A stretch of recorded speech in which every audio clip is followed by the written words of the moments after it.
My name is Bryce Conway. This is the 1002nd album podcast. And one song you really should hear is Fred Jones Part 2 by Ben Folds. Hi, I'm Jeff Stephen, and you're listening to the 1002nd album podcast. This season, we'll be talking about must-hear songs as I continue to ask people that are important to me all about the music that's important to them. Enjoy!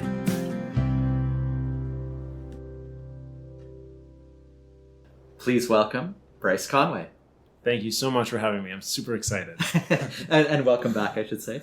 And the song of choice is Ben Folds, the song Fred Jones Part 2. And can you tell me a bit about your sort of introduction to Ben Folds? Yeah, so I first got into Ben Folds when I was in high school. So I was in high school from 2002 to 2006. And I made friends with these guys from another school. And it was this classic tale of like, these guys are so cool. Like, I want to be like them. And they got me into music that I had never really explored before. So that was like my classic like indie music awakening. I'm sure you had a similar awakening at some point. For sure. So it was bands like Death Cab for Cutie, The Strokes. Ben Folds was up there for sure. And at the time it was funny because like I started listening to Ben Folds and Ben Folds 5, which was the band that Ben Folds was in prior to going solo and then releasing the album that Fred Jones Part 2 is on.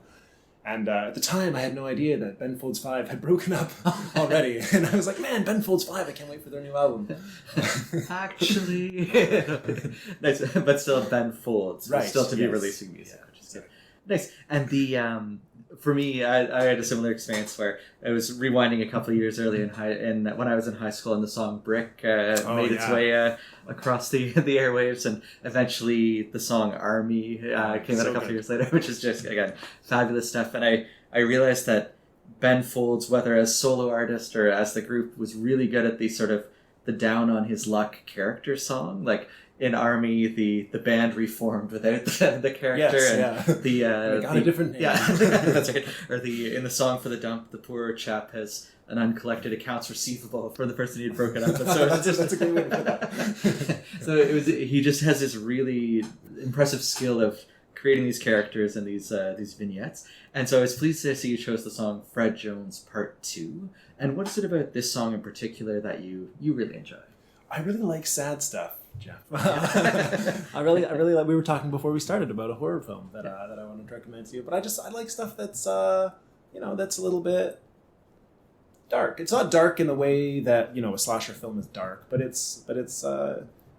definitely pulls those emotional heartstrings.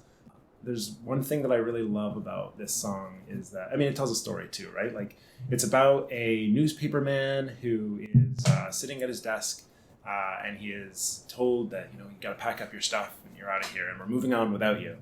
And so it's a I guess a relatable human experience, but it's just it's such a simple song that it's so easy to just like get lost in the story, if you will. And that's one thing that Ben Folds does really well, is he tells a story in such a really tight time span and packed with full emotion, which is great.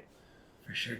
And I remember earlier this year we were talking about Sir Reginald Kenneth Dwight or Elton John, and he has the great song "Sad Songs Say So Much." And I think there's something about the sad stories that are more compelling too. Like, he's not talking about a person where everything's coming up Millhouse and he's having the time of his life. It's that he's going through a situation. I guess, is it downsizing at the newspaper, or even just like the decline of print media in general. Right. I love looking at it in terms of like, this is what happens everywhere, right? Like, this guy who's worked his whole life in this place is being told that now you're part of the past, old man. Like, we need to move on without you.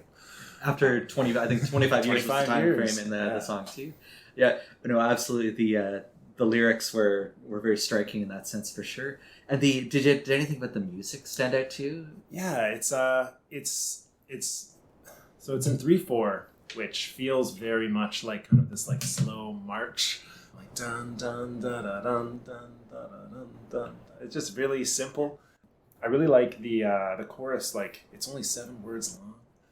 And I'm sorry, Mr. Jones, it's time. Like, it's just, and then it just repeats. It's wonderful. But I also actually, one thing that I think I was kind of saving it for. I wanted to save it because I feel like you're gonna have a nice reaction to this. I love the backup vocals. Do you know who sings the backup vocals on this track? I do not. It's John McCrae from Cake. Oh, nice. Yeah. And it's funny because when you listen to that backup vocal that comes in right at the very last chorus, you're like, oh, this is nice. It's like Ben layering his voice on on itself. But if you listen to it again, sort of knowing who it is, you're like, oh man, I can totally pick up that voice, and it's such a cool mix. Yeah. Which is really nice. And I look forward to hearing that the next time. You will, yeah. It's funny because the lead singer of Cake's not one you often accuse of singing as well. Like he's more like it's the sort of spoken delivery often in the Cake songs and stuff. But that was very pleasant with the pairing there. And that's really cool. I'm excited to hear that upon revisiting. And you're right about the simplicity of it and the lovely piano intro there. It's just it's so simple, but it's exactly what it needs to be, and it's just so gentle, and then the strings come in at the 1 minute mark. Absolutely, yeah. And so much of I think a lot of the stuff that Ben Folds 5 was known for. I mean, a lot of their early stuff is pretty dark and sad as well. But like, I think there's this sort of reputation that they have as being a very like bombastic, energetic group. With like Philosophy and Army and Underground and all those songs that are super super like da da da da da da da. And so I love that he's a guy that can just like contrast those two things so well. Yeah, no, definitely showed the versatility here because one of the things I always marveled about with Ben Folds 5 was that, first of all, it's delightful that there are 3 people in God, it's perfect. It's unbelievable. Like that's the thing, right? Like, but the sound that they got out of just the 3 of them was remarkable. So that he can, and I guess my great fear whenever somebody goes solo is that it's going to be just sort of a diluted version of what they might have done as the group or a watered down. But here in this case, it's different. It's understated, like it's deliberately understated rather than being something feeling like it's missing. It's just showing a different side, which I thought was pretty neat. Yeah, it doesn't necessarily need bells and whistles to tell the story, right? The story is told in the lyrics and in this like super simple melody. But that's what makes it so. There's not much there, but what's there is awesome. Yes, and I agree. Yeah. Now we have name checked a couple other Ben Folds tunes in addition to the infinite number of other selections. So what was it about Fred Jones Part 2 that stood out to you as the must here? So so there's a term that I like. I don't know how to pronounce it. I'm sure other people will, and they'll be like, "No, he's got that wrong." It's like frisson or something, but it's that feeling of like goosebumps when you hear a particular piece of music, I guess. Yes. And so this song is one of those that just like absolutely evokes that feeling of like, oh, you know it's gonna come around that chorus. You're like, I just. Like if I sit here and I listen to this song and I just like let myself be wrapped up in it, like I will feel goosebumps. Whether it's in my car or at, wherever I am, like you can kind of make yourself feel that if you provide the right circumstances. And so that's what I love so much about it. Is that it's just one of those goosebumps songs, but you can feel them coming for a while. I don't know. Do you have any songs? 100%. And actually, there's a lyric towards the end of this one that fits that perfectly. But to go on a tangent, whenever as a fellow teacher, whenever students ask, when are we ever going to use this? Here is Exhibit A of why you take grade 9 French, because in the French course for the non-French immersion stream, there's a chapter where they call it cris et frisson, or screams and shivers. So frisson would be if it's the French version. And so the grade 9 French students learn how to say frisson. Nice. There you go. So both of the pronunciations that I offered were incredibly inaccurate. I'm sure it's derived from another language to begin with. It's frisson. Gosh, but I'm thrilled you used that term goosebumps, because it was. I didn't pick up on the lyric at first, but as soon as I did pick up on it, I haven't not gotten chills in each subsequent listen. The lyric towards the end, where usually, if there's a eulogy or what's the Zoolander, a you-googly for somebody once they've passed away, they'll say they're gone, but they're not forgotten. Absolutely. And the lyric in this song where they said he's forgotten but not yet gone, right, has to be one of the more heartbreaking lyrics I've heard. It's an all-timer, right? Yeah. That feeling that the world has moved on without you, and you're just stuck here to deal with the fallout of that, right?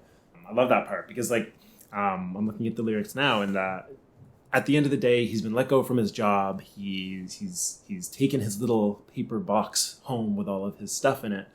And he gets his paints out and goes to the basement, projecting some slides on a plain white canvas, and traces it, fills in the spaces. He turns off the slides, and it doesn't look right.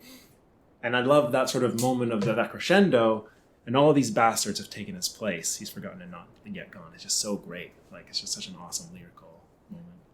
Yeah, and it's just so vivid as well, in the most tragic sense of it. Yeah. It's interesting.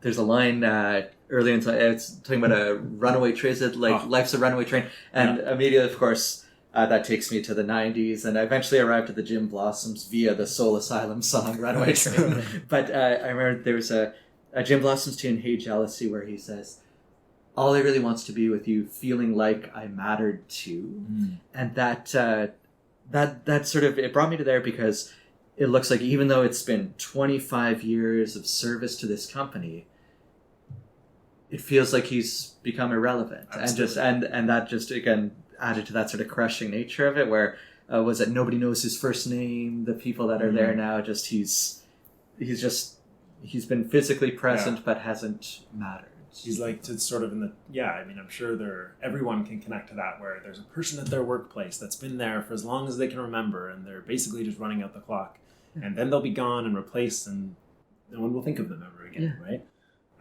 It's just it sucks. Yeah. But fortunately, such an awful situation makes for such a hauntingly beautiful song at the same time.